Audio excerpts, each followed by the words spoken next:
Hi, this is Bird from Bird's SVGs, and in this video I'll be showing you how I put the ice skating trio together, and this is from the White Christmas SVG Collection. So when I say trio, what I mean is the card, the box envelope that matches your card, and your gift tag. So first of all, I'm folding my card base in half, and then you have two internal layers to form the insert of your card. So you have this decorative overlay that forms a frame around the area where you'd write the message to your recipient. And what I'm doing here is I'm just adding some glue to the outside edge of the frame and the internal circle. I added a few extra dots here and there, but you really don't need a lot of glue on this one. And if you do find that you'd like to add some extra glue to some of the internal pieces, then you can use the spatula trick. And if you've not seen me do that before, I'll be putting up a video to show how I do that. Okay, so once I've layered these two pieces together, then I'll fix this to the inside of my card, and I'm gluing all of these directly on top of each.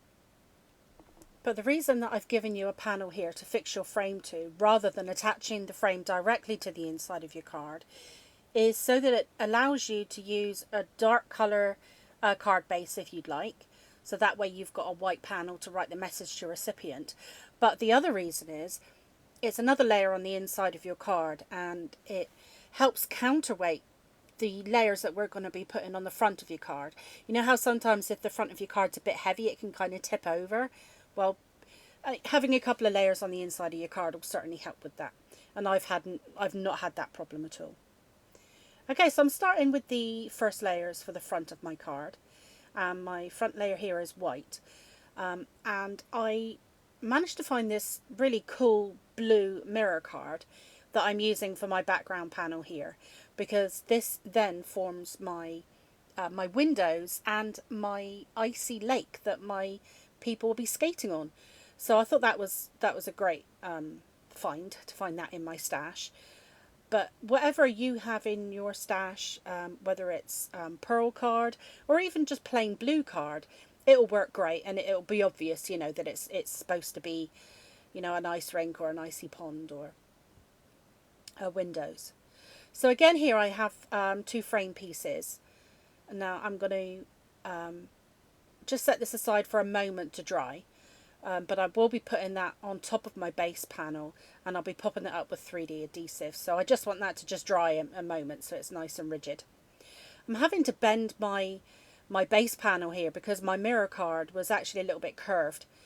So I'm just trying to straighten it out a bit before I attach it to my card. So that's nothing to worry about. And I'm going to attach this to the front of my card. Now, the way that all of these cards work is that your front panel will fit exactly the front of your card. So there's no border to worry about.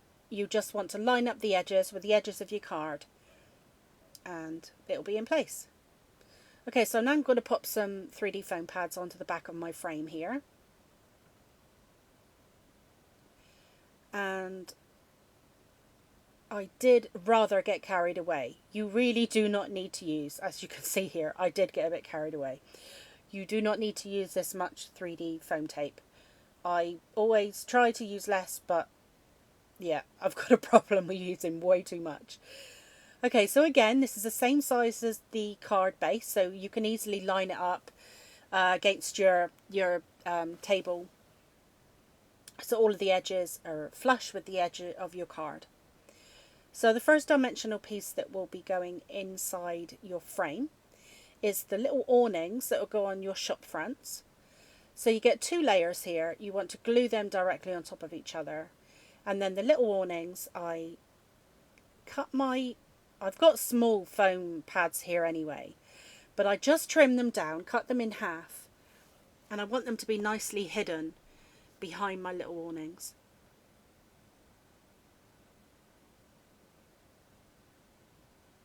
So I'm just going to remove the back of these and then pop it onto my little shops. And what I've done to try and make because I used a lot of white in my cards in this collection, what I did was I dug through my stash and I tried to find lots of papers that had different finishes. So there's some texture card, there's some pearl card, there's some mirror card, glitter card. I don't know if you can see there, but one of those blues was actually pearl and the other one was plain. So I just, although, because I haven't used any pattern paper in this collection, so I really tried to get as much texture and, you know, different finishes on my card as I could. So if you have a stash like mine and you have all sorts in there, then this is the time to get them out and get them seen. Okay, so I have my little shops in place, and here is a moon. I'm just popping that up on a 3D foam pad too. And then we can start working on our skater couple. Now I have their outfits, and I have some little hats and some fur trim to go on the outfits and a scarf. I decided to glue all of these directly onto my couple. But if you wanted to add some extra dimension, then you could pop these up on 3D foam pads too, to have an extra layer. Of course, you don't have to use 3D foam pads. You can use any three-dimensional adhesive.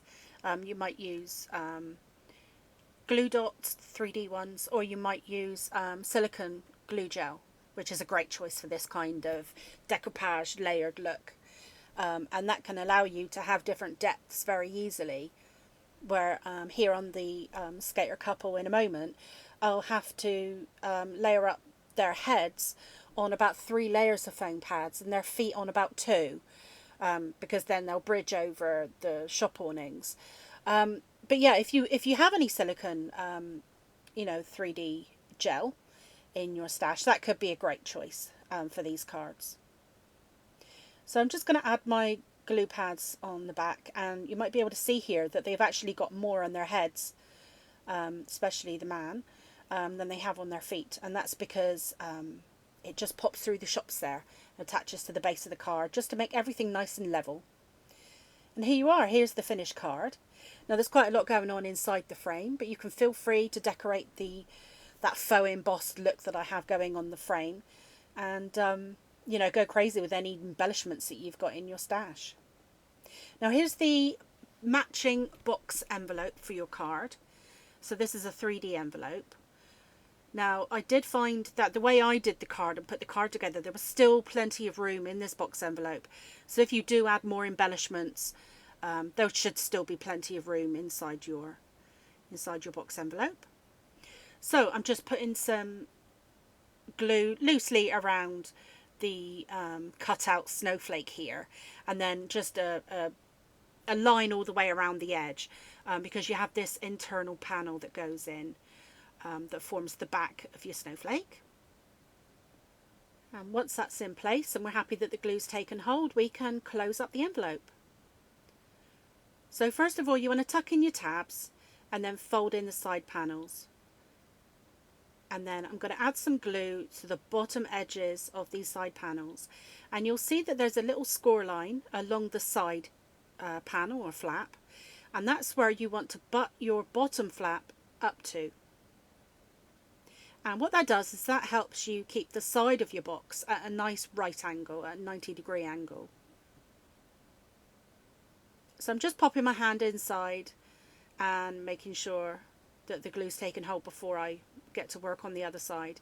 And again, I'm keeping the glue on the left hand side of these. It's a score line, it's a perforated line, but you certainly don't want to fold along it.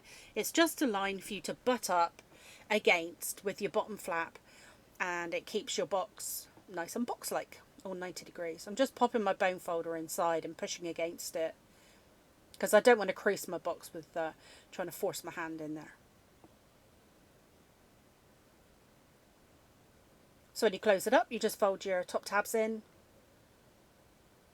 Just pop my card inside. And as you can see, there's still a bit more room in there for more embellishments if you want to add any rhinestones or ribbons. And your card itself is 5 3/4 inches square, and your box envelope is 6 inches square. Now moving on to the matching tag to go with your card and envelope.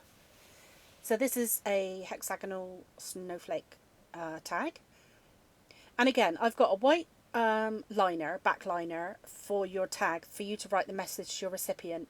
And the reason I've done that is you may not be using a white tag base as I am. So if you're using, say, a navy blue one, you've still got a panel to add there to write the message on. Okay, so I'm adding my front, it's kind of a frame, and this can go on any way round. It doesn't matter which way it actually attaches. And you will notice that the top frond of the snowflake slightly overlaps the hole, but you can certainly get your ribbon in there, no problem. I wanted it to disguise it a little bit. So then you've got 2 layers of snowflakes, and these 2 layers are in 2 layers as well. So I'm just adding some glue, just dotting it around. It's certainly not adding it all over onto this front white layer, and then I'm just popping that onto its backing blue layer. And then I'm going to do the same with the other one. And the glue I'm using, because I do get a lot of questions about it, I've been trialing lots of different types of glue, and this is the one, this is definitely my favourite by far. It's by Art Glitter, and it's called Dries Clear, and I buy it from the Craft Channel, where I get 2 bottles and a tip, my precision tip, and it's for £8.99. Okay, so I'm going to put my snowflake layers onto my tag now, and I'm adding some 3D foam pads behind the 2 snowflakes to make my tag nice and dimensional, just like my card. And you can see where to place this first snowflake because of the layer underneath it. But the top snowflake can actually go in either direction, so that's kind of up to you. I preferred mine to have the point going upwards. In the end, that's what I settled on. But you can certainly have it the other way. And then you'll see in the photograph that I added some glitter ribbon to my tag and a rhinestone to the centre just to finish it off. But of course you can add more embellishments if you'd like.